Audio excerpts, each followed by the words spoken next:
Bien-aimés, ce matin encore, nous allons aborder dans la question de la prière.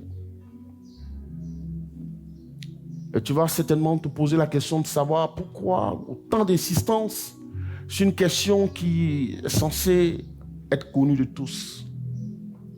Tu pourrais donc être amené à te poser cette question-là. Pourquoi le pasteur insistant sur la prière? Mais la prière, nous tous, nous savons que nous devons prier. Tu sais quoi? Je sais que tu le sais. Mais ce qui est dommage, c'est que tu ne le fais pas. Parce que si tu le faisais, cela allait se sentir. Si l'Église de Dieu le faisait véritablement, l'Église allait être respectée et son avis allait compter.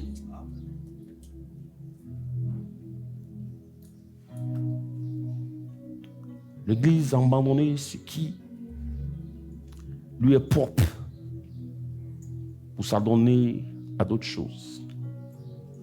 Vous savez, la prière n'est pas une option pour le chrétien. Non, ce n'est pas une option et ça ne peut jamais être une option. Parce que le christianisme rime avec la prière. Et un enfant de Dieu qui ne prie pas, il finit par mourir.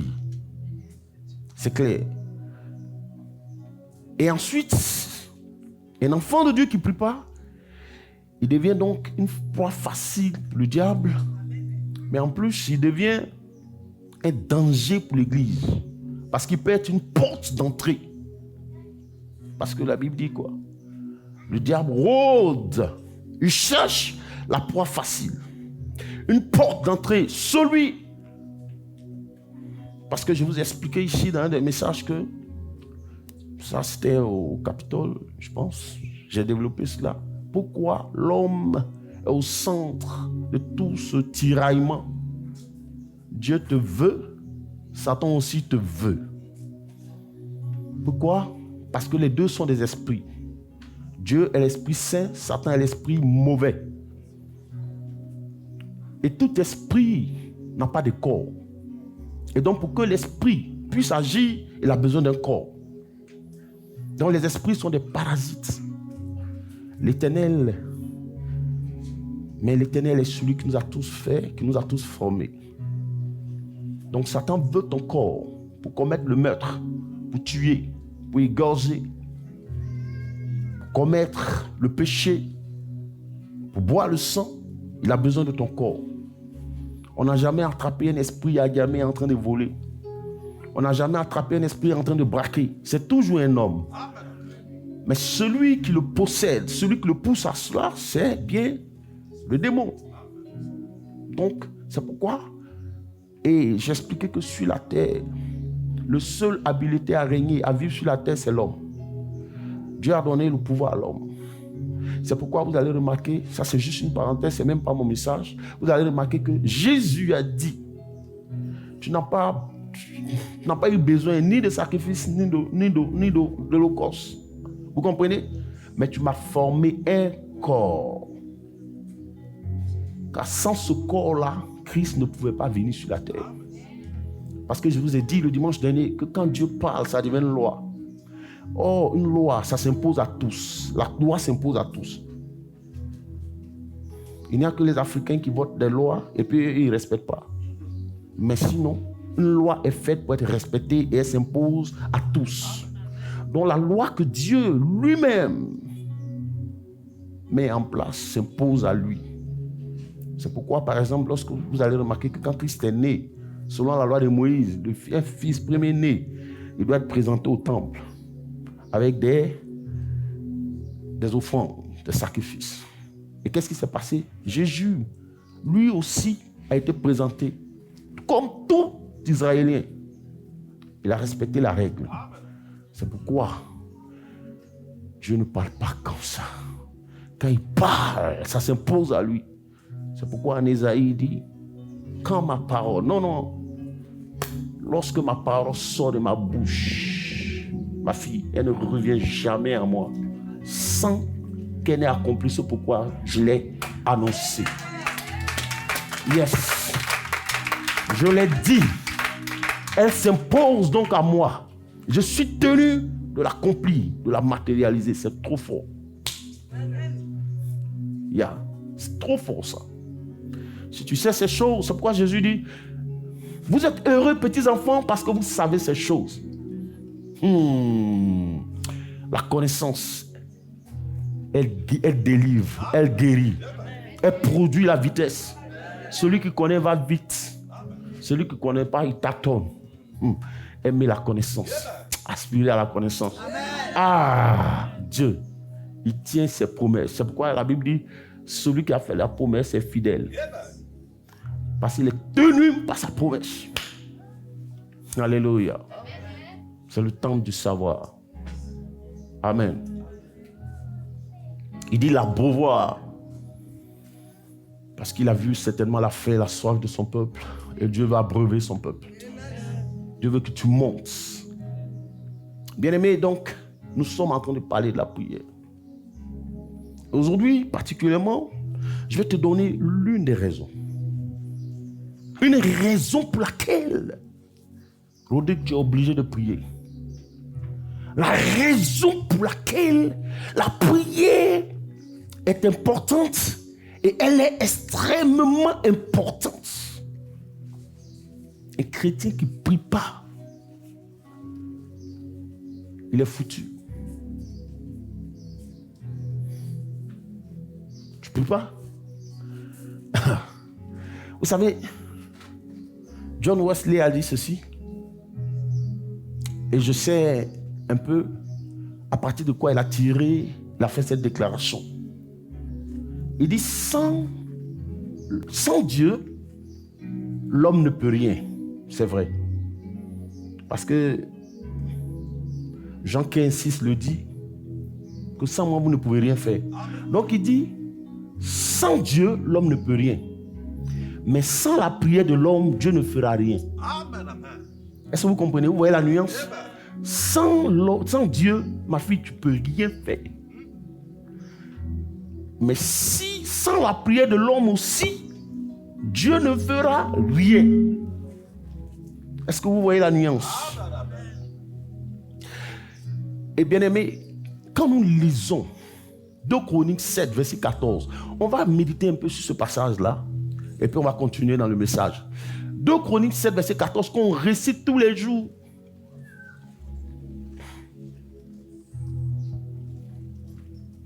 Si mon peuple qui est invoqué mon nom. Oui.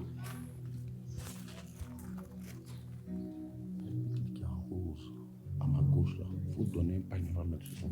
Je n'ai pas envie de voir ça. Non, tu t'es dit. Merci. Excusez-moi.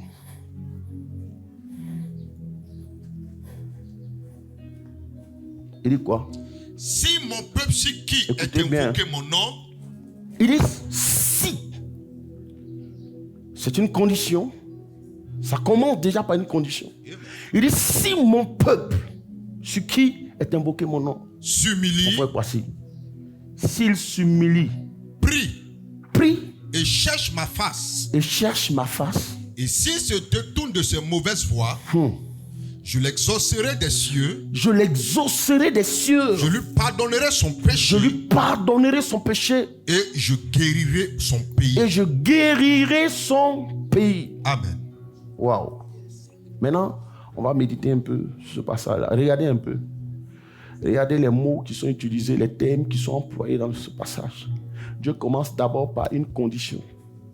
Il dit si mon peuple. C'est-à-dire le peuple propre à moi, le peuple qui m'appartient. Maman Kwasi, Jacob, je t'ai dit que j'allais prier pour toi, tu n'es pas venu me voir. Il dit si mon peuple, Kwasi, il faut écouter. C'est Dieu le même qui parle. Il dit si mon peuple. C'est-à-dire que c'est un peuple qui est sorti. Non, qu'à baisser. C'est-à-dire, il dit si mon peuple. C'est-à-dire son peuple à lui. Donc c'est un peuple qui n'a pas été vendu à Dieu. Ce n'est pas Mais c'est le peuple propre à l'Éternel. Le peuple que Dieu lui-même s'est choisi, que Dieu lui-même s'est formé. Qui est sorti donc de son sein, qui est sorti de ses entrailles. Un peuple que Dieu connaît. Et nous savons que Dieu aussi, il est omniscient. Il sait tout. N'est-ce pas? Il peut tout. Il voit tout. Il entend tout. Et il dit, quand ce peuple sera en détresse, si ce peuple a crié à moi, c'est alors que moi, l'Éternel, j'agirai. Vous comprenez, non? Dieu ne voit-il pas le danger venir? Ne voit-il pas la détresse de son peuple? Mais quelqu'un, c'est comme je disais, le Seigneur dit, venez à moi, vous tous qui êtes chargés et fatigués, je vous donnerai du repos, n'est-ce pas? Qu'est-ce qu'il a dit? Il dit, ceux qui sont chargés n'ont qu'à venir. Est-ce que vous savez qu'il y a des gens qui portent des bagages et puis ne sont pas fatigués? Quelqu'un peut porter son bagage et puis c'est pas lourd sur sa tête. Toi, où est ton problème? Tu le vois, tu cours, tu dis, attends, tu es déchargé. Il dit, il y a quoi? Oui. Il dit, il y a quoi? Moi, c'est ce monsieur-là. On t'a appelé. Moi-même, mon bagage qui est sur ma tête. Vous connaissez, j'aime trop le Seigneur.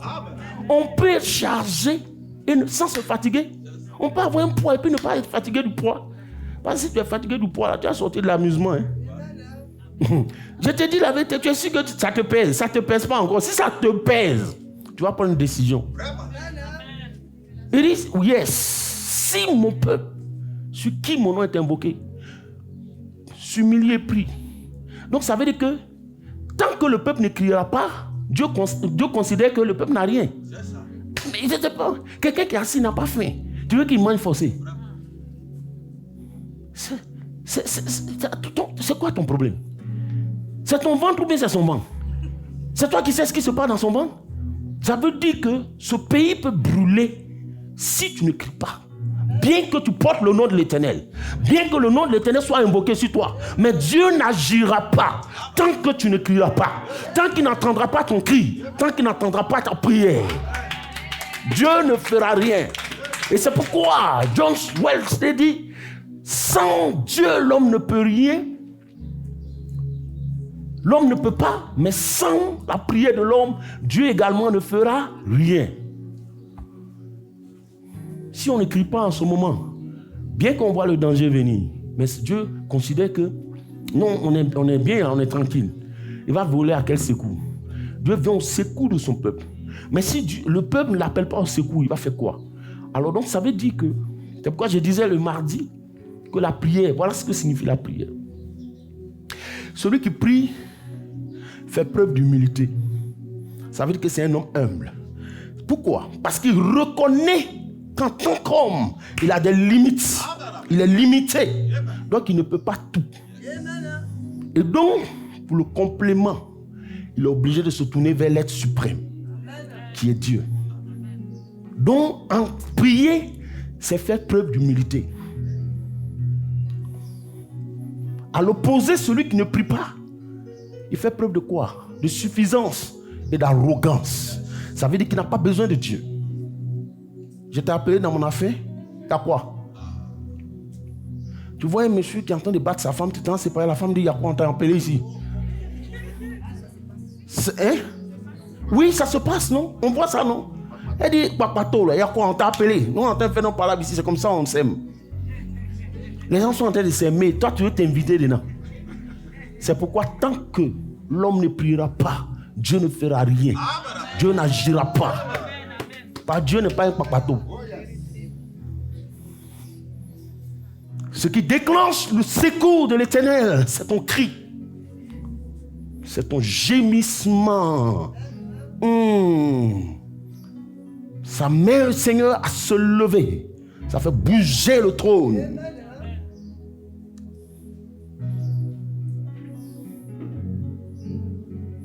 Tu cries pas? Joël, tu pries pas? Dors. Dors, ça va venir te trouver.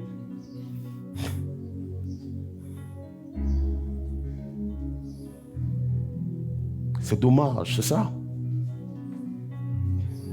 Heureusement qu'ici à la Beauvoir, par la grâce et la miséricorde de Dieu, les chantres sont bien éduqués. C'est-à-dire, ils s'asseyent, ils écoutent la parole de Dieu, ils suivent et ils prient. Vous savez, ils ont une plateforme, que Dieu vous bénisse. Tous les matins, chacun donne une exhortation dans le groupe. Moi, je suis dans leur groupe. Donc, je suis. C'est extraordinaire, ça. Ça n'arrive pas toujours. Parce que les chants font partie des chrétiens ridés. C'est-à-dire quand ils ont fini de jouer, de prester, et ils sortent. Ils ne se sentent pas concernés par tout ce qui se fait. Et ils ont fini leur prestation, ils sont dehors. Ça cause. C'est pourquoi le diable ne joue pas avec eux. Il les frappe sérieusement. Chante. Moi, envié. Donc, quand vous voyez les gens chanter, ça vous plaît, vous voulez chanter là. Et une vie de consécration. Ça demande une vie de consécration. Sinon, le diable va s'amuser avec ton corps. Elle chante bien, ça vous plaît. Vous voyez comment est-ce qu'elle dégage l'onction ici, non? Mais parce qu'elle est consacrée. C'est ça. Donc la prière est importante. Bien-aimé, regarde pourquoi tu dois prier Kwasi. J'ai lu 2 passages qui m'ont troublé. 2 passages. Quand j'ai médité profondément sur ces 2 passages-là, je me suis dit non, on est en train de s'amuser, on ne prie pas là. Il faut qu'on monte. Non, on s'amuse. 2 passages qui m'ont fouetté.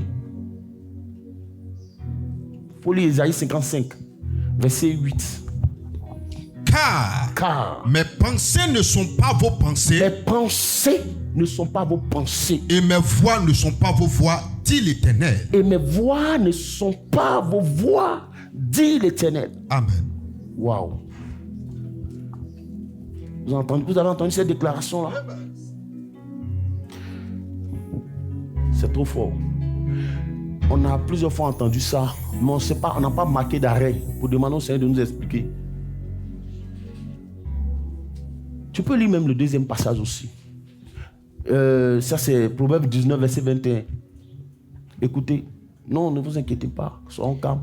C'est la fraîcheur pour nous. On en a besoin. Moi-même, j'ai commencé à avoir chaud. Quand on va finir, la pluie pourra descendre. Au nom de Jésus. Oui, vas-y. Il y a dans le cœur de l'homme. Écoutez bien les 2 passages là. Parce que c'est sur ça que je vais m'appuyer. Il dit, il y a dans le cœur de l'homme beaucoup de projets. Beaucoup de projets. Mais c'est le dessein de l'Éternel qui s'accomplit. C'est le dessein de l'Éternel qui s'accomplit. Amen. Waouh. C'est trop fort. C'est trop fort ça. Vous entendez ça? Non seulement l'Éternel dit, vos pensées ne sont pas mes pensées à moi. Et vos voix ne sont pas mes voix.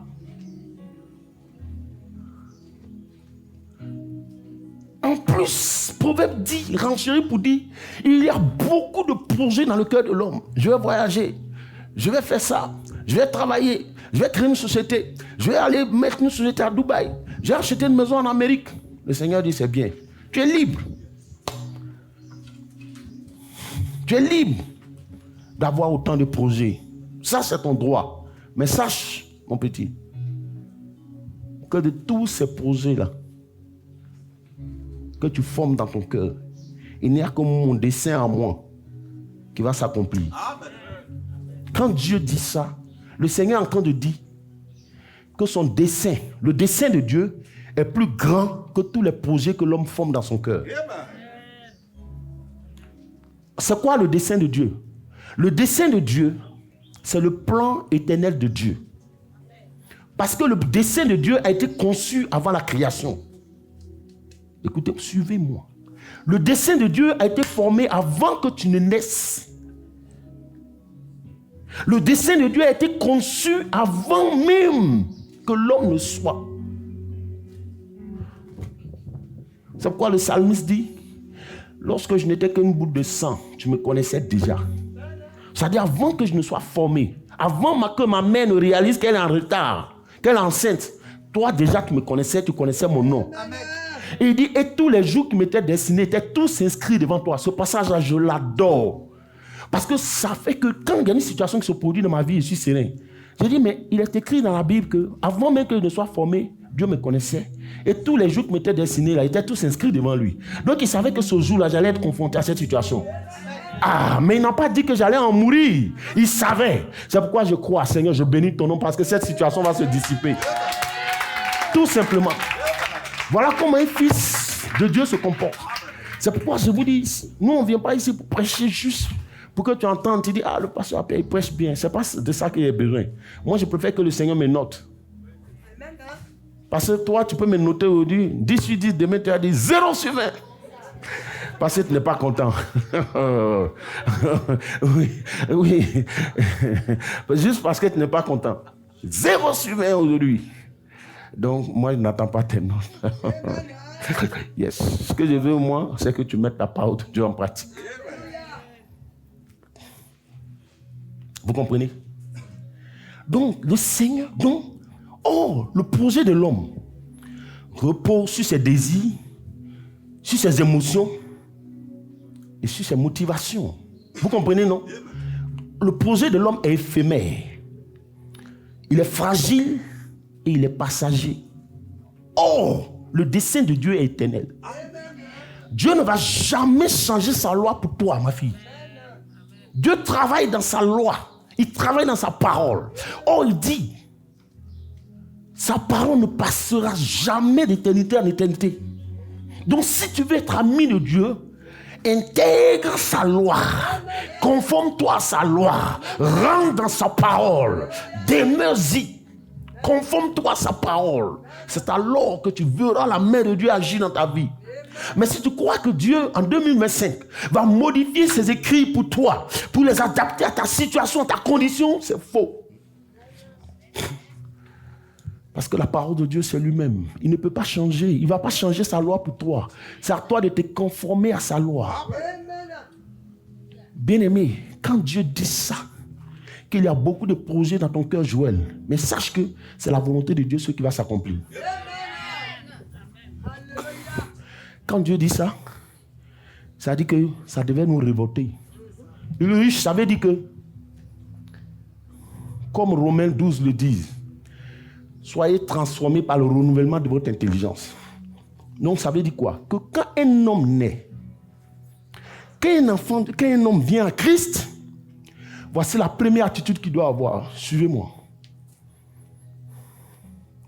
Vous savez pourquoi j'insiste beaucoup? Suivez-moi, suivez-moi, suivez-moi. Parce que je peux vous dire la vérité. Ça n'a rien à voir avec l'orgueil. Moi, je suis un homme de Dieu authentique. Tout ce qu'il vous enseigne là, c'est le Seigneur qui m'enseigne. Et Dieu m'a fait savoir qu'il travaille dans sa parole. Quand tu es concentré comme ça, là, pendant qu'on prêche, ça descend sur toi. Quand moi, il vient ici, là, il ne vient pas pour un intérêt concret. Je ne viens pas pour compter les offrandes à la fin pour savoir combien on a donné aujourd'hui. Jamais. Jamais. Je n'attends pas offrande de quelqu'un. Je sers mon Dieu librement. C'est Dieu seul qui me paye. Ce n'est pas les hommes. C'est pourquoi tu dois être sérieux. Je ne suis pas un pasteur escroc qui demande l'argent aux gens. Non, ne fais pas ça. Donc ça veut dire que tout ce qu'il dit là, c'est vrai même. C'est par amour que je le fais.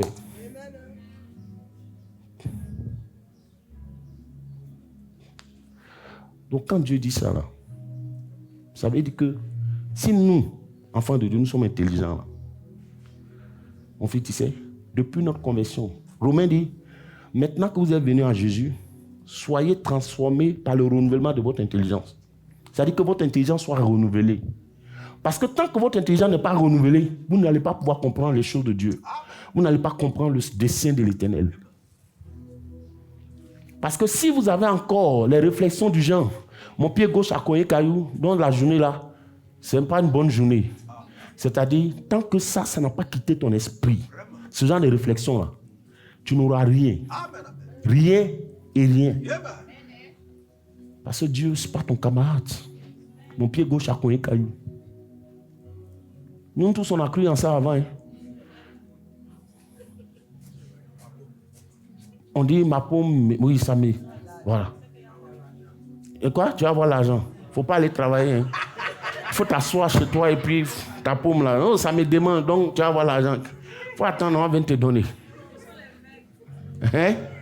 Oui, oui. On dit de te déparasiter pas. Vous avez vu? Ça, c'est foutu, c'est moquerie même. Quoi. Chrétiens, ils viennent avec les anciennes habitudes et ils croient. Vous savez, quand on était jeune, je pense que ça se fait encore aujourd'hui. Souvent, on marchait dans la rue, il y a deux personnes qui viennent, ils veulent s'écarter comme ça. C'est-à-dire que c'est là où on reconnaît qui est chrétien, qui ne l'est pas. Moi, quand je les vois, je passe au milieu, je me regarde même pas et puis j'avance. Que je passe au milieu, que je passe à gauche. Change rien. Je me déplace avec le Christ. Yes. Yes. Et c'est pourquoi vous faites bien de vous écarter pour qu'on passe. Parce qu'on n'est pas votre camarade. Yes. Ah. Porte et levez vos lenteaux afin que le Dieu de gloire fasse son entrée. Pourquoi les chrétiens ne réfléchissent pas comme ça même? Ils ont peur de tout. Moi, pasteur, tu marches avec moi, tu ne peux qu'être réveillé. Non, il ne faut pas compter sur moi. Des bêtises. Non, si on passe au milieu des gens, je suis un prince. Quand il vient, les impies doivent s'écarter. Et puis moi, je passe au milieu. C'est quoi tout ça? Les gens ne sont pas libres. Ils sont en Christ, mais ils ne sont pas libres. Donc, il faut que ton intelligence soit renouvelée. Et donc, ça veut dire quoi? Que quand Jésus dit ça, ça devait pouvoir nous révolter. Ça devait nous révolter. Parce que quoi que tu fasses, tant que cela n'est pas agréé par le Seigneur, il n'aura aucun aboutissement. Et après, tu vas aller trouver les prophètes bizarres. Là, ils vont te dire, non, esprit de non-aboutissement. Esprit de non-aboutissement, c'est faux. En Christ, tout aboutit. Seulement, soit dans le plan de Dieu, soit dans le dessein de Dieu. Et donc, cela devait nous amener, nous, la meilleure attitude quand on est chrétien. La première prière qu'on doit faire, ce n'est pas commencer à envoyer le feu. Tu es déjà sorti de là-bas. Laisse le feu. Commence à adorer. Et prie le Seigneur pour qu'il te révèle, c'est-à-dire son dessein. Vous savez pourquoi Dieu a dit à David que David est l'homme selon son cœur? Vous savez pourquoi? On va voir ça. Il faut lire Psaume 25, le verset 4. Psaume 25, verset 4. C'est-à-dire, le jour que j'ai découvert ce passage-là, j'ai commencé à prier en même temps comme ça. Ça m'a bouleversé. C'est-à-dire, non, j'aime les adorateurs. La Bible dit que dans l'eau, le visage de l'homme répond au visage de l'homme, non? Quand un adorateur rencontre un autre adorateur, là, il sait, il le reconnaît. Ah, il le reconnaît. La phrase de David m'a bouleversé, la prière de David. Regardez la prière que David a faite à l'Éternel. Il dit, Éternel, Éternel, point d'exclamation. Point d'exclamation. C'est-à-dire, il a appelé l'Éternel. C'est-à-dire, il a crié à lui, Père. Il dit quoi? Éternel, Éternel, fais-moi connaître tes voies. Fais-moi connaître tes voies. Enseigne-moi tes sentiers. Et enseigne-moi tes sentiers. Amen.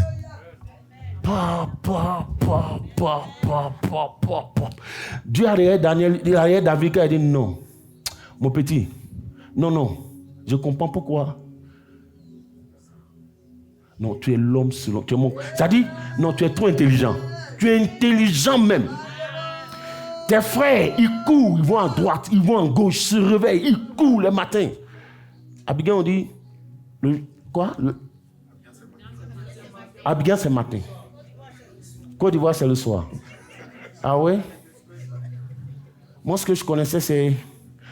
Je dis quoi? Le bonheur appartient à ceux qui se réveillent tôt. L'avenir appartient à ceux qui se réveillent tôt. Donc, vous savez que tout ça, c'est pas vrai. L'avenir appartient à ceux qui se réveillent d'abord dans la présence de Dieu. Et qui demandent à Dieu, fais-moi connaître tes voies pour la journée et enseigne-moi tes desseins pour la journée. Ah! Ceux-là, ils ne cognent pas poteau. C'est ça, non? Ils ne tapent pas poteau.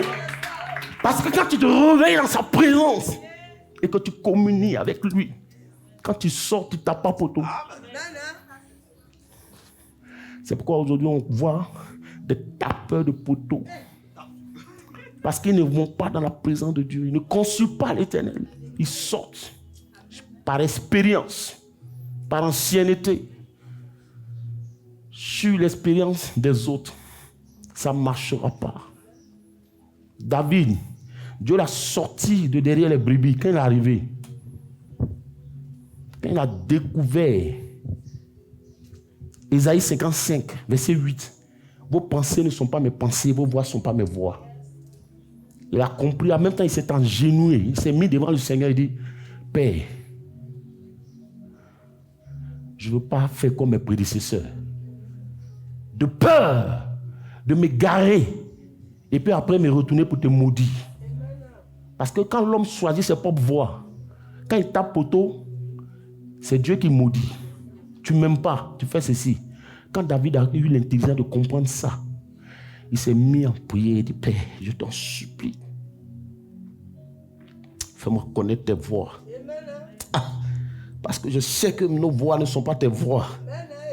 Et nos pensées ne sont pas tes pensées. C'est pourquoi je te prie, Père. Fais-moi connaître, oh Dieu, tes voies. Et enseigne-moi tes sentiers. Je t'en supplie, Père. Car je ne suis qu'un homme. J'ai des limites, Seigneur. Je suis motivé par les désirs de mon cœur. Mais Seigneur, ce sont tes desseins qui s'accomplissent.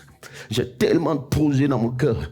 Mais je sais que sans ton approbation, aucun d'eux ne peut aboutir, Seigneur. C'est pourquoi je te prie, Père, révèle-moi. Fais-moi connaître tes voies. Et enseigne-moi tes sentiers. Et enseigne-moi tes sentiers. Et enseigne-moi tes sentiers.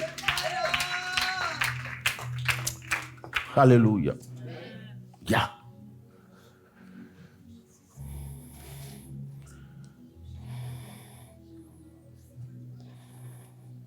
L'homme a beaucoup de projets dans son cœur. Mais c'est le dessein de l'Éternel qui s'accomplit.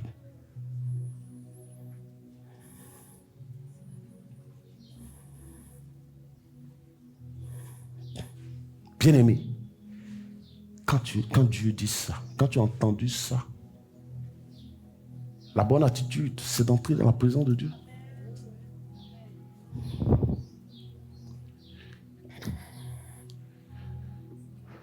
Parce que, ce que je vais te dire aussi, ce que j'allais oublier de te dire, c'est que prier, c'est entrer dans la présence de Dieu. Donc celui qui prie aussi, en plus d'être humble, c'est-à-dire il revient au dessein originel de Dieu. Pourquoi? Parce que quand Dieu a créé l'homme, qu'est-ce qu'il a fait? Il les a placés en Éden. Or, Éden signifie la présence de Dieu. Éden signifie la présence de Dieu. Et tant que l'homme était dans la présence de Dieu, en Éden, il ne manquait de rien. Il avait tout à sa portée. Il avait la domination. Parce qu'il pouvait nommer tous les animaux des champs, tous les oiseaux du ciel, tous les poissons des mers. C'est l'homme qui les a nommés. Donc Dieu lui a délégué le pouvoir. Donc il avait la domination parce que Dieu a dit, il est béni et dit, allez multiplier, remplissez la terre et assujettissez-la. Donc la domination avait été donnée à l'homme. Et tant que tu es dans la présence de Dieu, la domination repose sur toi. Tu es captif. Tant que tu es dans la présence de Dieu, tu domines sur tes ennemis. Tu domines sur tes adversaires. Tu domines sur ta grand-mère sorcière, ton grand-père sorcier, parce que toi tu parles avec Dieu. Tu ne traites pas avec les démons. Celui qui demeure dans la présence de Dieu reçoit la domination. Il domine. Parce qu'il parle avec le Très-Haut. Il demeure dans la présence du Très-Haut. Et le Très-Haut le remplit de sa présence. Le Très-Haut lui confère l'autorité et le pouvoir de dominer, de régner. C'est pourquoi tu dois prier. C'est pourquoi tu dois aimer la prière. Et c'est pourquoi tu dois adorer la prière. Parce que quand tu es dans sa présence, il te charge de sa nature divine. Il te charge de sa divinité, de sa force. Et tu reçois la domination. Tu reçois l'autorité.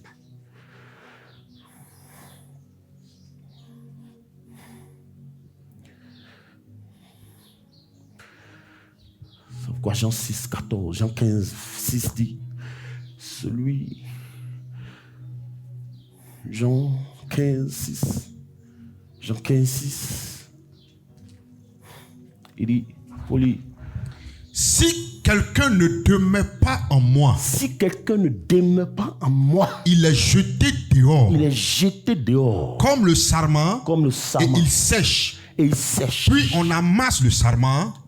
Puis on amasse le sarment. On les jette au feu. On les jette au feu. Et il brûle. Amen. Car sans moi, vous ne pouvez rien faire. Celui qui demeure constamment dans la présence de Dieu, qui a une vie de prière, ne peut que triompher, ne peut qu'être victorieux.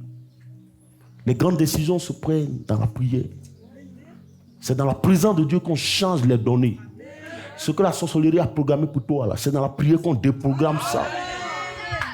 Alléluia. C'est pourquoi je vous dis toujours, je vous donne un secret et je le dis, je le crois. Je le crois de tout mon cœur. Les adorateurs ont plus de victoires que les combattants. Parce que souvent, dans les combats sont remplis de haine. Oh, Dieu a dit, aimez vos ennemis. Les combats sont chargés de haine. Quand Paul et Silas, l'une des clés les plus puissantes pour ouvrir n'importe quelle porte, c'est l'adoration. Paul et Silas, dans la prison, n'ont pas envoyé le feu sur ceux qui les ont emprisonnés. Parce qu'ils n'ont même pas tenu compte d'eux. Ils se sont levés, ils se sont tournés vers le Dieu Tout-Puissant. Ils ont commencé à l'adorer, à le célébrer toute la nuit. Et la Bible dit, la clé leur a été donnée. C'est-à-dire, les portes des prisons se sont ouvertes, les fondements même ont été renversés, ont été brisés. Les chaînes sont tombées. Il y a une puissance dans l'adoration. Celui qui adore, il respecte Dieu. C'est-à-dire qu'il ne regarde pas aux circonstances de sa vie. Il ne limite pas Dieu aux circonstances de sa vie, mais il élève le Seigneur au-dessus des circonstances de sa vie. Parce qu'il ne se concentre pas sur les événements de sa vie, mais plutôt sur le Saint des Saints. Il le loue, il le célèbre, il l'adore. Il est rempli de puissance et de victoire. Est-ce que vous m'entendez? Nous, on n'est pas des religieux. On n'est pas un culte religieux. Où c'est-à-dire, on connaît, bon, il va prêcher, après on finit, on fait les offrandes et puis on s'en va. Non. Nous, on est une église appelée à vivre le Christ, à expérimenter le Christ. On doit vivre la parole de Dieu. Tout ce qu'il a dit, l'abreuvoir. Je reçois ça directement du cœur de Dieu. Les messages que je vous donne. Et quand tu les analyses, tu vois que c'est clair. Comme ça, on vous donne tous les versets à l'appui. Dieu veut que tu changes. Dieu veut que tu sortes des lamentations. Dieu veut que tu sortes des pleurs, la limitation. Adore, bien-aimé. Vous n'avez pas vu David et Josaphat? Je crois que mon fils enseignait dessus en semaine, le jeudi. L'armée arrive, les ennemis arrivent, on dit qu'ils sont une multitude nombreuse. David, il ne cherche même pas à savoir leur nombre. Au lieu d'appeler les généraux, non. Il rentre d'abord dans la présence de Dieu pour consulter l'Éternel. Que dois-je faire? Dois-je monter contre eux? Et le Seigneur dit, monte contre eux. Il dit, je les vaincrai. Il dit, tu les vaincras. Vas-y, mon fils.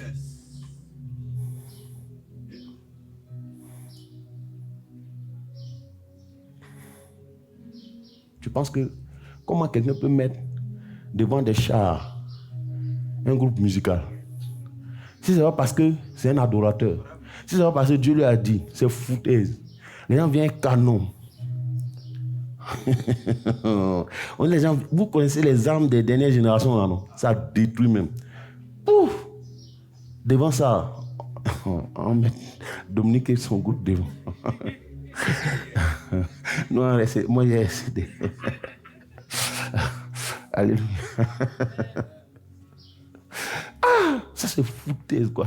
Dis-moi au canon, on met groupe musical. C'est pas les gens ont consulté l'Éternel. Ils ont parlé d'abord avec le Seigneur.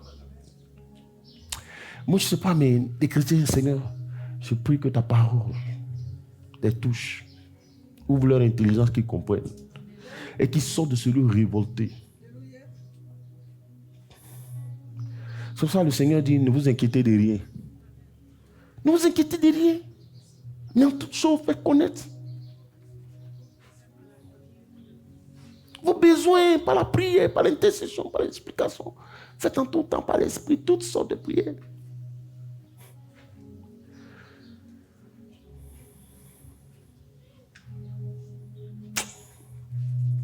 C'est-à-dire, on a tout, mais on joue. On souffre comme des enfants rejetés, abandonnés. On choisit nos propres voies, sans interroger le Seigneur, sans consulter Dieu. Et quand on échoue, c'est maintenant on se souvient. L'affaire de Dieu, je suis fatigué. Je suis fatigué.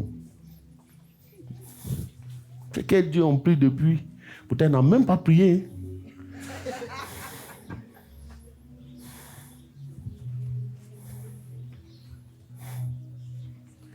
Toujours, c'est Dieu qui prend les pots cassés. Oui, tu vois, mais il me demande même le Seigneur, mais est-ce qu'il m'aime même? Quand même. Ah, Seigneur, toi aussi. Il y a longtemps, on est dedans. Ah, qu'est-ce que tu veux qu'il fasse encore? Puis il reste un peu, il va parler comme les païens.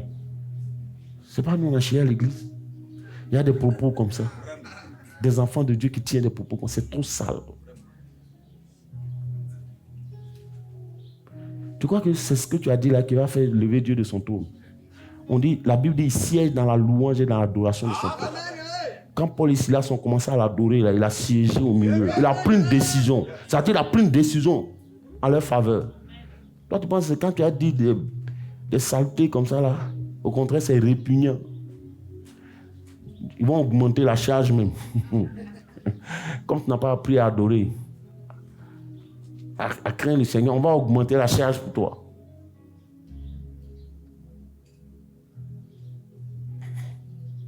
Bien-aimé.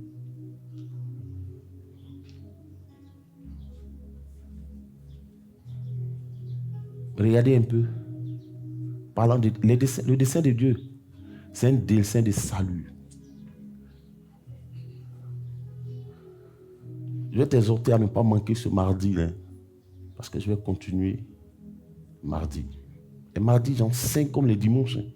Ne croyez pas que c'est dimanche comme ça, dimanche seulement j'enseigne comme ça. Mardi aussi, j'enseigne même. Les gens qui viennent, ils savent. Souvent, on vient les mardis comme ça, et puis la présence de Dieu prend tout. Mardi et les jeudis, vous jouez, restez là-bas. Vous êtes les chrétiens du dimanche. Moi, je suis enseignant, donc partout où on me met là.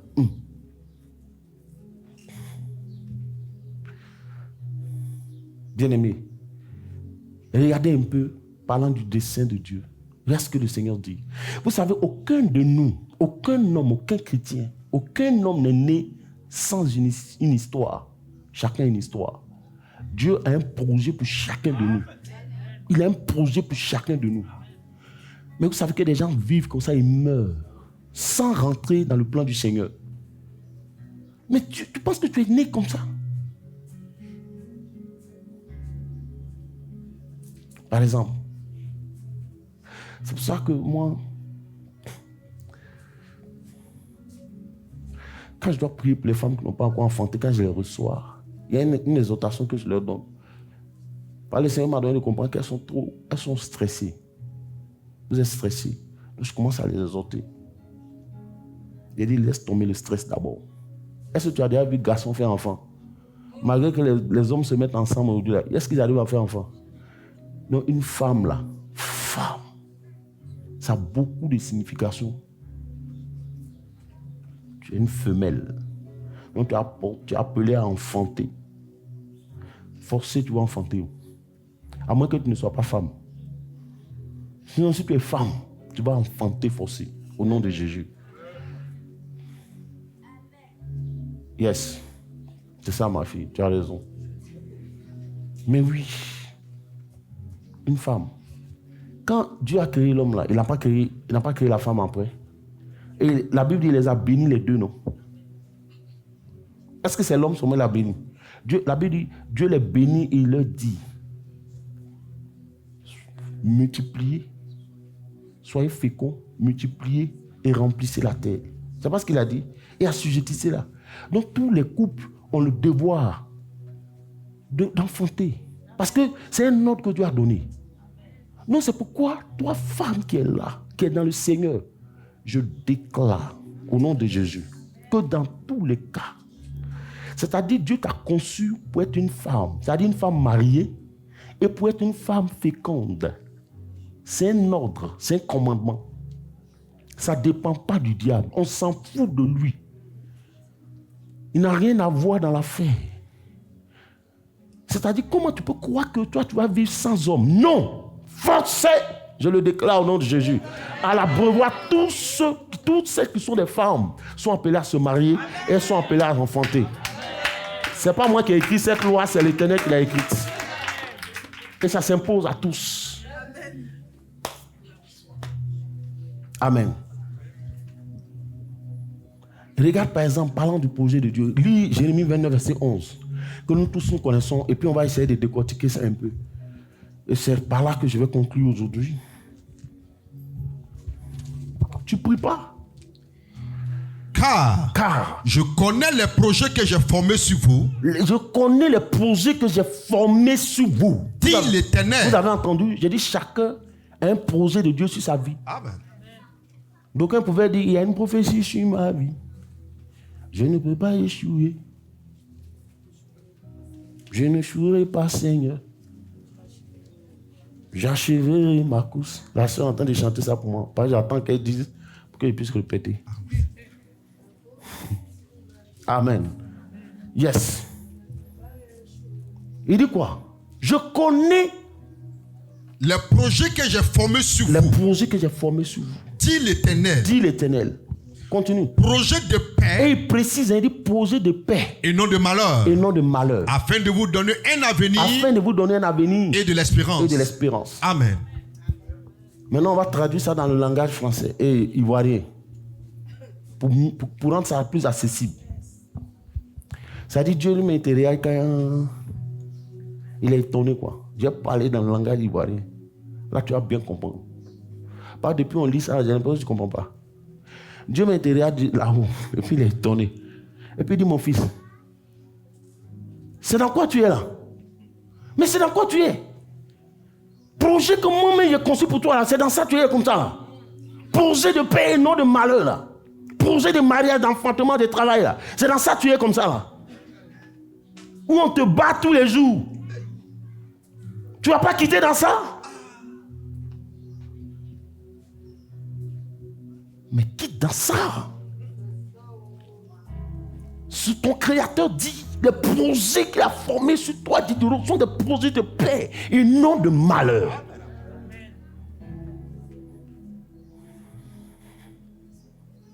Tu ne sors pas dans ça là.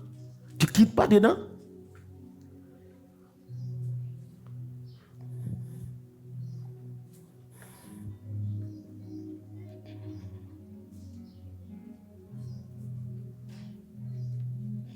Projet de corruption, de compromission, tu ne vas pas quitter dans ça. Ou tu es obligé de te réduire un animal là, tu ne vas pas sortir de ça là. C'est dans quoi tu es comme ça? Tu es dans quoi là?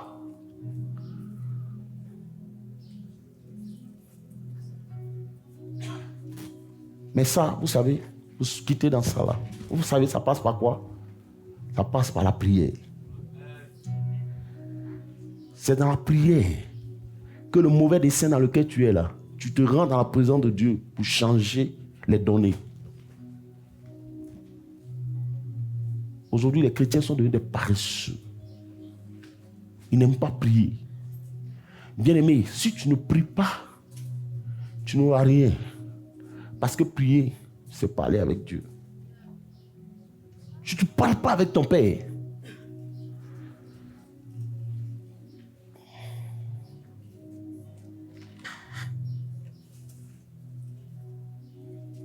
il faut que tu parles avec ton Père.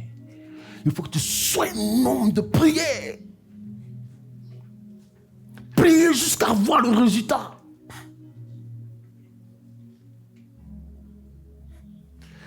Le Seigneur ne peut pas dire ça.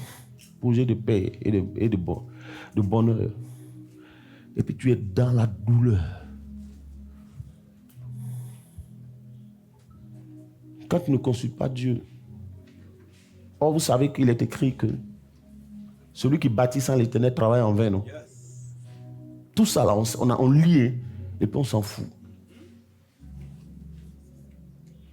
Donc quand tu ne consultes pas Dieu et puis tu rentres dans un foyer là, après on te donne des coups de poing dedans. faut pas maudire Dieu.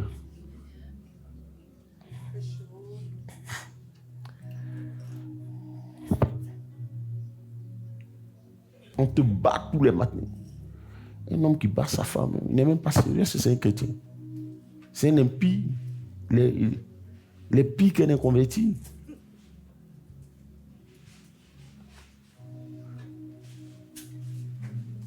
Parce que je suis tombé sur une vidéo là. Et je ne sais pas si c'est un Ivoirien. Les gens ont filmé. Je ne sais pas s'ils l'ont arrêté. Mais il était en train de battre sa compagne là. Non, mais ça dit, j'ai coupé la vidéo. Je ne peux pas regarder. Il dit, il la battait. Non, il la battait. Qu'elle a fait pipi sur elle. Mais il continuait de la battre. Ça, c'est des hommes, ça. Ça, maintenant, si dans les gens ne jouent pas ça, ta prison, hein, ça va être doré. Parce que là-bas, c'est la femme qui a le pouvoir. C'est la femme qui a le pouvoir. C'est pour ça que tu vois encore, tu vois ici, là. Les femmes, là, elles sont soumises. Quand elles arrivent là-bas, quand elles découvrent leurs droits comme ça, là, tu me neiges, j'appelle la police.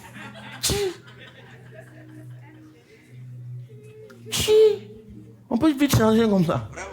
On était encore, tu vois, tu pourrais appeler la police. Mais si tu es saoulé, il n'y a pas de policier qui a intervenu ici. Maintenant, ici, il ne peut plus parler un peu seulement, j'appelle la police un peu.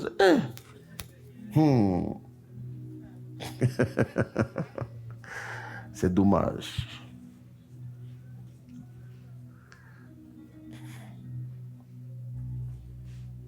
C'est la femme qui a le pouvoir là-bas. On l'écoute plus que l'homme. C'est l'appeler la police, tu es foutu.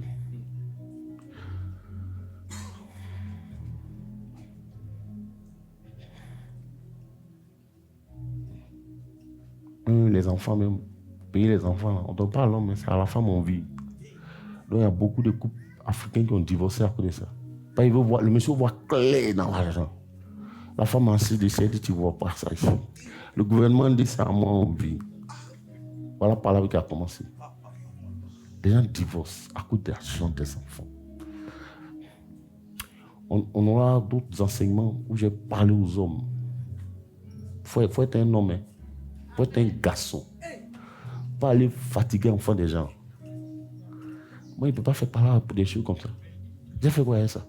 Je n'ai jamais cherché à savoir c'est quoi le montant. Ça ne m'intéresse pas. Pas je suis un garçon. Oui, l'enfant, ce n'est pas qu'il y a une femme qui est garçon. Souvent, même c'est la femme qui est garçon. Ce n'est pas normal. Hein? Elle travaille, toi tu dors. Bon, ce n'est pas le sujet, on ferme la parenthèse. Mais quand il est venu sur ça, tu vas voir, les gens vont se lever pour aller aux toilettes, pour aller pisser, revenir, pisser, revenir. Les hommes, là.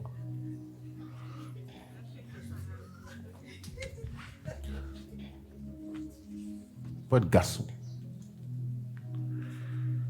Mais vous savez, moi, je ne parle pas comme ça. Quand je parle, je propose des solutions. Et puis, je révolte.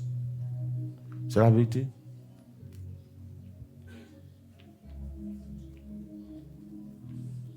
Donc, vous comprenez. Frère, il faut qu'on prie. J'ai dit, la situation, ça dépend de toi. Tu peux changer ça. Faisons un effort. Pourquoi on ne peut pas faire un effort pendant un moment? C'est-à-dire se concentrer dans la prière. Demander à Dieu. Tu fais un programme de prière matin, soir. Tu es dedans. Tu es dedans. Tu pries. Tu parles à Dieu. Tu es dans sa présence. Depuis tu te réveilles à 4h du matin, tu filmes, tu sors là. C'est quoi tu as ramené depuis? Rien. Pourquoi non? Il ne faut pas me faire rire, François. Il y a quoi? Tu parles doucement. Donc, tu as dit que pourquoi tu ne t'assois pas maintenant un peu, te concentrer sur le Seigneur? Pas tu cours tous les matins, c'est toi qui vas le premier, tu reviens le dernier, 0. Maintenant, il faut t'asseoir un peu et puis tu parles le Padre. Comme David, fais-moi connaître tes voix, enseigne-moi tes sentiers. Quand il dit va là, quand tu frappes, c'est avec précision, boum. Les gens sont étonnés. C'est-à-dire le gars qui partait à 4h, il revenait à 22h, il n'y avait rien là. Maintenant, il sort le matin. Peut-être même il va à 9h. Il revient à 14h. Les bras sont chargés comme ça. On dit voilà, garçon qui vient. Il y a une chanson. Voilà, ces garçons qui arrivent. Écartez-vous. Allez. Voilà, vrai garçon qui vient. Mais yes, parce qu'il parle à l'Éternel. Oh, il va marcher dessus même. La femme, elle secoue, elle dit, marche-moi. Prends mon cadeau. Tout ce que tu dis là, elle sourit seulement. Même ce qui ne fait pas rire. Mais sinon, quand tes bras sont vides, là, tu parles, elle est énervée. Tout ce qui fait rire, mais tu dis, ça devient un site. Là, c'est vrai. On acclame le Seigneur.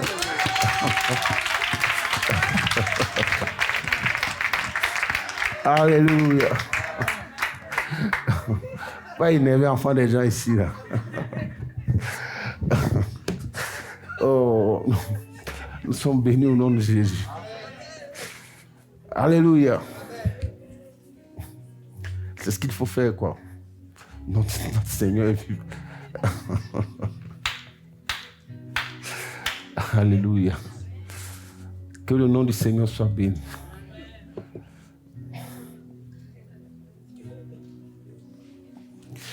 Donc, bien aimé, il faut revenir à la prière. Il faut revenir à la prière. Mais il faut être sérieux. À un moment donné, il faut te déshabiller. Enlève la chemise. Enlève le pantalon. Rentre dans la présence de Dieu. Fixe-toi un programme. Le matin, tu es dedans. Le soir, tu es dedans. Je dis souvent que un homme qui ne travaille pas, ou bien une femme qui attend, qui a des attentes vis-à-vis de Dieu, le mariage, l'enfantement, ton comportement doit être anormal. Parce que si ta situation est anormale, ton comportement aussi doit être anormal. Mais toi, ta situation est anormale, tu te comportes comme des gens dont les situations sont normales. C'est pas possible. Non, c'est pas possible. Par exemple, quelqu'un qui chôme, qui est un chômeur, les travailleurs dorment à 19h. Toi aussi à 19h, tu te couches. Tu dors. Mais eux, ils ont travaillé, c'est pour ça qu'ils dorment. Toi, tu n'as pas travaillé, tu dors pourquoi? La Bible dit, Dieu a travaillé 6 jours et le 7e jour s'est reposé. C'est où tu as vu on se repose avant de travailler? On travaille d'abord avant de se reposer. Les gens dorment à 19h, toi tu dors à 19h. Non. Toi tu dois dormir à 1h, 2h. C'est-à-dire que tu as fini de poser les pions, placer les pions dans la prière. De changer les choses avant de dormir.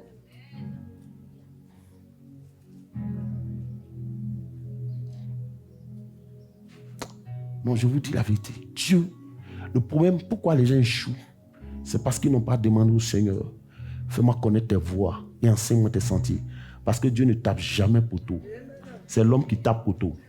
Et le projet que Dieu a formé pour toi là, ce n'est pas un projet de poteau à la fin. C'est un projet de victoire. Alors si tu veux entrer dans la victoire, lève-toi dans la prière. Si tu as été béni, acclame le Seigneur.